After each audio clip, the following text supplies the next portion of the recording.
Welcome back to the new PCI Daily Live News Roundup, brought to you by Philippine-Canadian Inquirer, the only Filipino-Canadian newspaper distributed across Canada.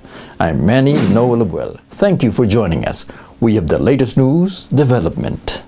In the news, the Philippines apologizes to South Korea.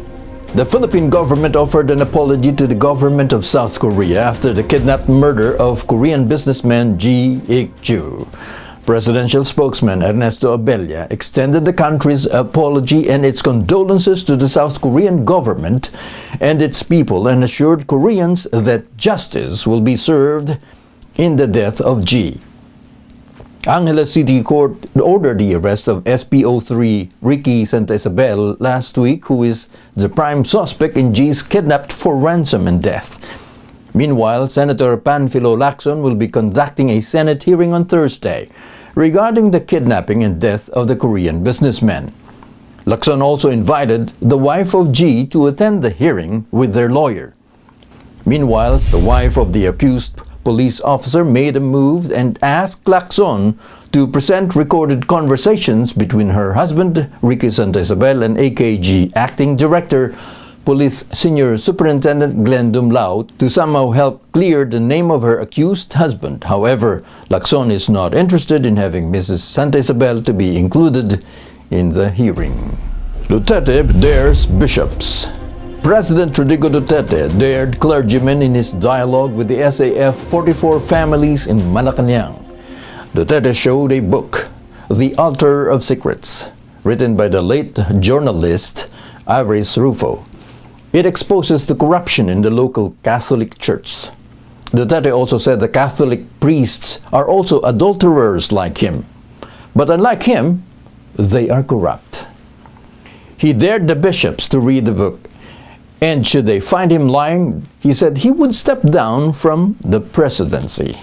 Recalling a story of greed, Duterte said that some bishops even had the gall to ask from the Arroyo administration for a pajero, even when the Constitution says that no public money should be spent for any religions. A short while later, Duterte changed the challenge by saying that all of them, including him, are all sinners and should resign from their position of trust. Purisima and Napeñas face charges. On the second-year anniversary of the Mama Sapano tragedy, the Sandigan Bayan filed charges yesterday against dismissed Philippine National Police Director Alan Purisima and retired Special Action Force Director Hatulio Napeñas. The two allegedly bypassed sequence of command in planning the Operation Oplan Exodus. They were formally charged under Article 177 of the Revised Penal Code and violating Section 3A. On January 25, 2015, 44 SAF commandos were killed by the Moro Islamic Liberation Front, Bangsa Moro Islamic Freedom Fighters, and other private armed groups. Purisima took part in the Oplan Exodus despite being suspended by higher authorities and asked Napeñas for updates in the ongoing operation of Oplan Exodus. And that's the news roundup for today. PCI Daily Live News Roundups brought to you by CanadianInquirer.net, where you can browse for the latest news development with complete stories anytime.